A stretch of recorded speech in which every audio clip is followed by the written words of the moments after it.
un des titres de spectacle, c'est Celui qui tombe, qui consistait à dire, eh bien, élément du mouvement, la ligne droite, la gravité, je monte un escalier. Tout simplement, je monte un escalier. Vous savez, juste pour... D'ailleurs, on le vit bien, quand on monte un escalier, il faut faire un effort, hein, il faut monter, quoi. C'est pour ça aussi qu'il y a un escalier. Et quand vous arrivez en haut, eh bien, vous êtes récompensé de votre effort parce que vous avez augmenté votre énergie potentielle, dans mon langage.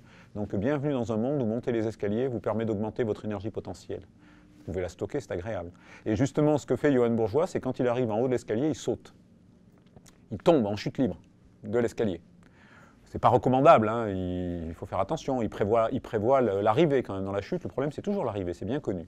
Et donc là, quand il arrive sur un trampoline, et donc le trampoline le renvoie et il remonte pratiquement aussi haut. La première chose, c'est le danseur, le physicien, le chorégraphe, l'expérimentateur en sciences. Quand vous regardez les deux comme ça en parallèle et que je regarde maintenant ce que fait Johann Bourgeois, je monte l'escalier dans mes mots, j'augmente l'énergie potentielle. Cette énergie potentielle, je l'utilise lors de la chute, j'augmente ma vitesse, j'arrive en bas à très grande vitesse. Cette vitesse, au moment où je rentre dans le trampoline, diminue, le trampoline se tend. Là, je viens d'augmenter l'énergie potentielle élastique du trampoline.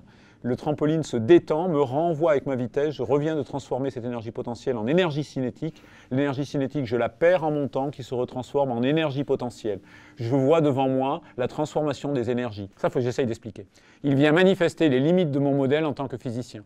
Cette conservation de l'énergie, c'est un monde idéal. L'énergie se conserve, mais l'énergie mécanique, l'énergie du mouvement ne se conserve pas. On finit par perdre. Hein. Ça veut dire qu'à un moment, les mouvements s'arrêtent si vous ne les entretenez pas.